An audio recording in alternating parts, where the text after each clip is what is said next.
Bus ಹತ್ತಿ ಊರಿಗೆ ಹೋಗೋದಿದ್ರೆ ಹಿಂದೆ ಹೋಗ್ಬಿಡಿ. ಮಕ್ಕಳನ್ನ ಕರ್ಕೊಂಡು ಬಸ್ನಲ್ಲಿ ಟ್ರಿಪ್ ಹೋಗೋ ಪ್ಲಾನ್ ಮಾಡ್ಕೊಂಡಿದ್ರೆ ಬಿಟ್ಬಿಡಿ. ಯಾಕಂದ್ರೆ ಬುಧವಾರದಿಂದ ಸಾರಿಗೆ ನೌಕರರು ಮುಷ್ಕರಕ್ಕೆ ಇಳಿಯಲು ನಿರ್ಧರಿಸಿದ್ದಾರೆ. ಕೆಎಸ್ಆರ್ಟಿಸಿ, ಬಿಎಂಟಿಸಿ ಬಸ್ ರಸ್ತೆಗಿಳಿಯೋದೇ ಇಲ್ಲ ಅಂತಿದ್ದಾರೆ.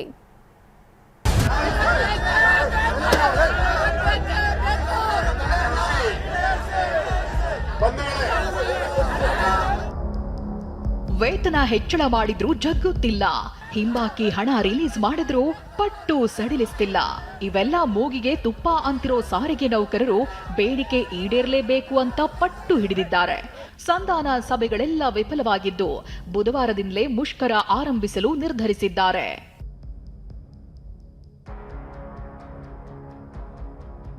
ಸಂಧಾನ ಸಭೆ ವಿಫಲ, ಬುಧವಾರದಿಂದ ಸಾರಿಗೆ ನೌಕರರ ಮುಷ್ಕರ. ಮೇ 20ರಿಂದ ಬಿಎಂಟಿಸಿ, ಕೆಎಸ್ಆರ್ಟಿಸಿ ಬಸ್ಗಳು ರಸ್ತೆಗಿಳಿಯೋದಿಲ್ಲ. ಹಗ್ಗ ಜಗ್ಗಾಟ, ನೌಕರರು ಹಾಗೂ ಸಾರಿಗೆ ಇಲಾಖೆ ನಡುವೆ ಹಗ್ಗ ಜಗ್ಗಾಟವೇ ನಡೆಯುತ್ತಿದೆ. ನೌಕರರು ಮುಷ್ಕರದ ಮಾತು ಹೇಳ್ತಿದ್ದಂತೆ ಒಂದಷ್ಟು ಘೋಷಣೆ ಮಾಡ್ತಿದ್ದ ಸಾರಿಗೆ ಇಲಾಖೆ ನೌಕರರನ್ನ ಶಾಂತ ಮಾಡ್ತಿತ್ತು.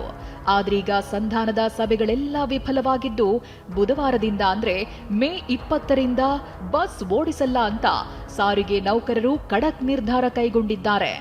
38 ತಿಂಗಳ ಹಿಂಬಾಕಿ ಬಿಡುಗಡೆ ಮಾಡಬೇಕು, %25 ವೇತನ ಪರಿಷ್ಕರಣೆ ಮಾಡಬೇಕು ಅಂತ ಪಟ್ಟು ಹಿಡಿದಿರೋ ನೌಕರರು ಸರ್ಕಾರದ ಯಾವುದೇ ಅಸ್ತ್ರಕ್ಕೂ ಹೆದರಲ್ಲ ಅಂತಿದ್ದಾರೆ. ಬುಧವಾರ ಎಂದಿನಂತೆ ಬಸ್ಗಳು ಯಾವುದು ಸಹ ಸಿಗಲ್ಲ. ಅದಕ್ಕೆ ಸರ್ಕಾರವೇ ನೇರವಾಗಿ ಹೊಣೆಗಾರಾಗಿರುತ್ತೆ.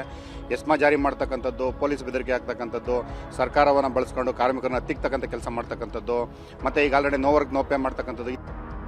ಅಷ್ಟಕ್ಕೂ ರಾಜ್ಯ ಸರ್ಕಾರ 26 ತಿಂಗಳ ವೇತನ ಹಿಂಬಾಕಿ ಮತ್ತು %12.5 ವೇತನ ಘೋಷಣೆ ಮಾಡಿ ಆದೇಶ ಹೊರಡಿಸಿದೆ. ಮೊದಲ ಕಂತಿನಲ್ಲಿ 450 ಕೋಟಿ ಹಣ ರಿಲೀಸ್ ಮಾಡಿದೆ. ಆದರೆ ಸಾರಿಗೆ ನೌಕರರು ಮಾತ್ರ %25 ವೇತನ ಪರಿಷ್ಕರಣೆಗೆ ಪಟ್ಟು ಹಿಡಿದಿದ್ದಾರೆ. ಇನ್ನು ನೌಕರರನ್ನ ಕಾರ್ಮಿಕ ಇಲಾಖೆ ಆಯುಕ್ತ ದಿನೇಶ್ ಕುಮಾರ್ ಸಭೆಗೆ ಆಹ್ವಾನಿಸಿದ್ರು. ಬನ್ನೇರುಘಟ್ಟದಲ್ಲಿರೋ ಕಾರ್ಮಿಕ ಭವನದಲ್ಲಿ ಸಭೆ ನಡೆಯಿತು. ಕೆಎಸ್ಆರ್ಟಿಸಿ, ಬಿಎಂಟಿಸಿ ಸೇರಿದಂತೆ 4 ನಿಗಮದ ಪ್ರತಿನಿಧಿಗಳು ಪಾಲ್ಗೊಂಡಿದ್ರು. ಇದೇ ಸಭೆ ವಿಫಲವಾಗಿದ್ದು ಸಾರಿಗೆ ಸಚಿವರೇ ನಾಳೆ ಸಭೆ ಕರೀಬೇಕು ಅಂತ ನೌಕರರ ಮುಖಂಡರು ಆಗ್ರಹಿಸಿದ್ದಾರೆ. ನಾಳೆ ಸಭೆ ಮಾಡಿಲ್ಲ ಅಂದ್ರೆ ಮುಷ್ಕರ ಫಿಕ್ಸ್ ಅಂತಿದ್ದಾರೆ. ನಾವು ಇಡೀ ರಾತ್ರಿ ಕೂತ್ಕೊಳ್ಳೋಕೆ ತಯಾರಿದ್ದೀವಿ. ಸಾರಿಗೆ ಮಂತ್ರಿಗಳ ಲೆವೆಲಲ್ಲಿ ಮತ್ತು ಮುಖ್ಯಮಂತ್ರಿಗಳ ಲೆವೆಲಲ್ಲಿ ಮೀಟಿಂಗ್ ಕರೆದು ಇತ್ಯರ್ಥ ಮಾಡಿದ್ರೆ ನಾವು ಸಮಾಧಾನ ಆಗುವಂಥ ಒಂದು ರೀತಿಯಲ್ಲಿ ಬೇಡಿಕೆ ಇತ್ಯರ್ಥ ಆಯಿತು ಅಂದರೆ ಮುಷ್ಕರನೇ ಇರಲ್ಲ. ಅದ್ರ ಬದಲು ನೀವು ಡಾಡ್ಜ್ ಮಾಡಿ ಮುಷ್ಕರ ಮುಂದೆ ಹಾಕಿ ಅಂತ ಹೇಳಿದ್ರೆ ಯಾವುದೇ ಕಾರಣಕ್ಕೂ ನಾವು ಒಪ್ಪೋದಿಲ್ಲ ಅಂತ ಹೇಳಿ ಭಾಳ ಸ್ಪಷ್ಟವಾಗಿ ಅವರಿಗೆ ತಿಳಿಸಿದ್ದೀವಿ. ಮೇ 25ಕ್ಕೆ ಸಭೆ ನಡೆಸ್ತೀವಿ.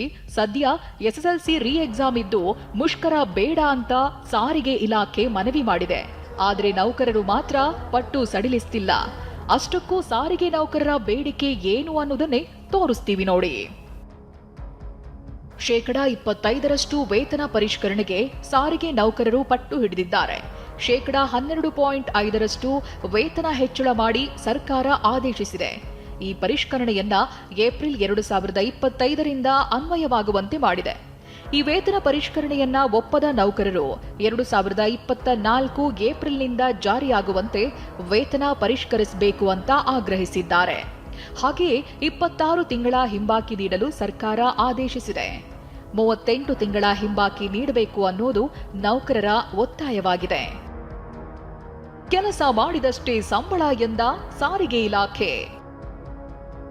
ಮುಷ್ಕರದ ವೇಳೆ ಖಾಸಗಿ ಬಸ್ ಓಡಿಸಲು ಸಿದ್ಧತೆ. ಮುಷ್ಕರ ಮಾಡುವಂತಿಲ್ಲ, ಮುಷ್ಕರಕ್ಕೆ ಬೆಂಬಲ ಸೂಚಿಸುವಂತಿಲ್ಲ, ಕೆಲಸಕ್ಕೆ ಹಾಜರಾಗದಿದ್ರೆ ವೇತನ ನೀಡಲ್ಲ, ಮುಷ್ಕರದಲ್ಲಿ ಭಾಗಿಯಾಗುವ ಸಿಬ್ಬಂದಿ ವಿರುದ್ಧ ಕ್ರಮ ಕೈಗೊಳ್ಳುತ್ತೀವಿ ಅಂತ ಕೆಎಸ್ಆರ್ಟಿಸಿ ಎಂಡಿ ಅಕ್ರಮ್ ಪಾಷಾ ಖಡಕ್ ಎಚ್ಚರಿಕೆ ಕೊಟ್ಟಿದ್ದಾರೆ. ಕನ್ಸಿಲಿಯೇಷನ್ ನಡೀಬೇಕಾದ್ರೆ ಈ ಒಂದು ಮುಷ್ಕರಕ್ಕೆ ಕರೆ ಕೊಟ್ಟಿದ್ದಾರೆ. ಇದು ಕಾನೂನು ಬಾಹಿರ. ಈ ಹಿನ್ನೆಲೆಯಲ್ಲಿ ಈ ಬಾರಿ ಸಾರಿಗೆ ಸಂಸ್ಥೆ ವತಿಯಿಂದ ನಾವು ಕಠಿಣವಾದಂಥ ಕ್ರಮವನ್ನು ಕೈಗೊಳ್ತಾ ಇದ್ದೀವಿ. ಆಪರೇಟ್ ಮಾಡೋದಕ್ಕೆ ಮತ್ತು ಎಲ್ಲ ವಾಹನಗಳನ್ನು ಬಳಸಿಕೊಂಡು ಶಾಲಾ ವಾಹನಗಳಿರ್ಬೋದು, ಖಾಸಗಿ ವಾಹನಗಳಿರ್ಬೋದು, ಸಾರ್ವಜನಿಕರಿಗೆ ತೊಂದರೆ ಆಗಬಾರ್ದು ಎನ್ನುವ ಒಂದು ಉದ್ದೇಶದಿಂದ ನಾವು ಈಗಾಗಲೇ ಈ ಕ್ರಮವನ್ನು ತಗೊಳ್ತಿದ್ದೇವೆ. ಮುಷ್ಕರದ ವೇಳೆ ಪರ್ಯಾಯ ವ್ಯವಸ್ಥೆಗೆ ಸಾರಿಗೆ ಇಲಾಖೆ ಸಿದ್ಧತೆ ಮಾಡಿಕೊಂಡಿದೆ. ಮುಷ್ಕರ ನಡೆದರೆ 4 ನಿಗಮದಲ್ಲಿ ಲಭ್ಯವಿರುವ 5,000 ತರಬೇತಿ ಚಾಲಕರ ಬಳಕೆಗೆ ಇಲಾಖೆ ನಿರ್ಧರಿಸಿದೆ. ತರಬೇತಿ ನಿರತ ಚಾಲಕರ ಮೂಲಕ ಸಾರಿಗೆ ಸೇವೆ ಒದಗಿಸಲು ಮುಂದಾಗಿದೆ. ಅಲ್ಲದೆ ಖಾಸಗಿ ಬಸ್ಗಳ ಮಾಲೀಕರ ಸಂಘದ ಜೊತೆಯೂ ಚರ್ಚೆ ನಡೆಸಲಾಗುತ್ತಿದೆ. ಪ್ರಯಾಣಿಕರಿಗೆ ತೊಂದರೆಯಾಗದಂತೆ ಖಾಸಗಿ ಬಸ್ಗಳನ್ನು ಓಡಿಸಲು ಸಾರಿಗೆ ಇಲಾಖೆ ಮುಂದಾಗಿದೆ. ಭದ್ರತೆಗೆ ಪೊಲೀಸ್ ಇಲಾಖೆ ಜೊತೆಗೂ ಚರ್ಚೆ ನಡೆಸಿದೆ. ಇದರ ನಡುವೆ ವೇದಾವತಿ ಮತ್ತು ಶ್ರೀಧರ್ ಎಂಬುವವರು ಹೈಕೋರ್ಟ್ ಮೆಟ್ಟಿಲೇರಿದ್ದಾರೆ. ಸಾರಿಗೆ ನೌಕರರ ಮುಷ್ಕರ ನಿರ್ಬಂಧಿಸಲು ಮನವಿ ಮಾಡಿದ್ದಾರೆ. ಇದ್ಯಾವುದಕ್ಕೂ ಜಗ್ಗದ ನೌಕರರು ಸಚಿವರು ಅಥವಾ ಸಿಎಂ ಸಭೆ ಕರೆಯಲಿ, ನಮ್ಮ ಜೊತೆ ಚರ್ಚಿಸಲಿ ಅಂತಿದ್ದಾರೆ.